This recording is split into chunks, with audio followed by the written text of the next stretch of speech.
안녕하십니까? 자, 이번에는 제 4절인데요. 내부 절도 및 산업 스파이에 관한 부분입니다.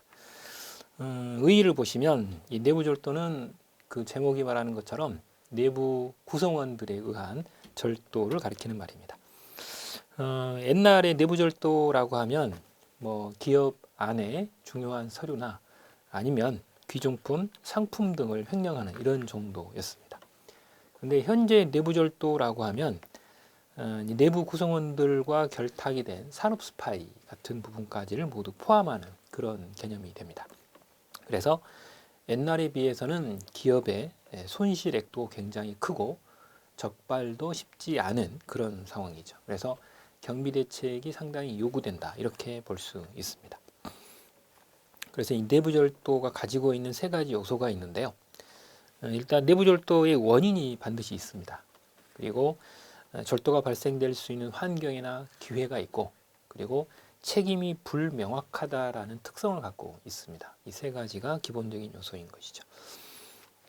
그래서 특징을 보시면 누가 했는지 쉽게 알 수가 없습니다. 그죠? 그리고 두 번째는 인지나 방어도 어렵습니다. 대부분의 스파이가 내부적으로 결탁이 되어 있기 때문에. 그러니 외부 침입보다는 피해 규모가 굉장히 큽니다. 이런 특징들을 가지고 있죠. 그리고 이제 그 밑에 보면 유형이 여러 가지로 나와 있고, 그리고 외부적인 어떤 징표도 있습니다. 외적 징표를 보면 지위에 맞지 않게 호화 생활을 한다거나 상습적인 과음 혹은 알코올 중독, 그리고 심한 도벽이 있다거나, 도박벽이죠.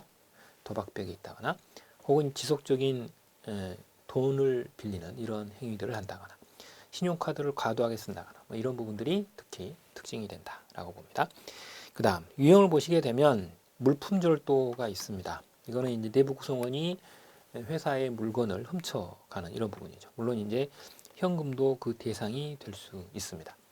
특히 이제 백화점이나 이런 곳이나 금융회사가 주 타겟이 되는 것이죠. 이런 경우들은 그나마 물건을 다루는데 물건이 없어지니까 적발이 그나마 좀 쉽습니다.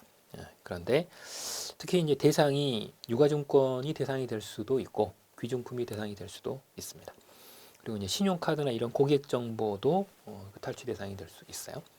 그다음 서류 조작에 의한 공금횡령입니다. 이거는 이제 회계부서, 인사부서, 구매부서와 같은 이런 주로 돈을 다룰 수 있는 관련 서류들에 의해서 발생이 되는 것이죠. 그래서 자신이 가지고 있는 어떤 전문 지식을 가지고 서류를 조작해서 다른 사람이 잘 모르게 일단 범죄가 발생됩니다. 그렇기 때문에 정물 감사나 혹은 우연히 발견되는 것이 아니고서는 잘 발견하기가 어려운 경우들이 많다라고 되어 있습니다.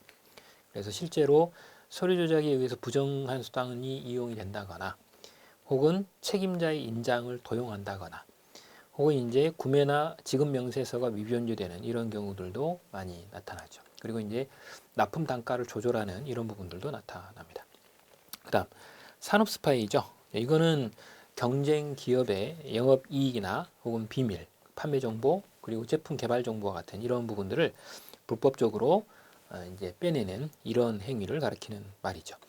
이때는 이제 컴퓨터 네트워크를 통해서 정보를 유출당하는 경우도 있지만 그렇지 않은 경우들도 있습니다.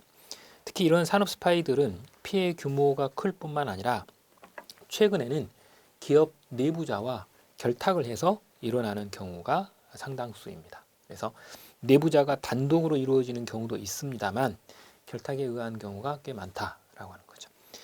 더더군다나 이런 경우들은 화이트 칼라 범죄에 해당이 되면서 적발이 쉽지 않습니다. 그래서 이제 그게 이제 가장 큰 특징이죠.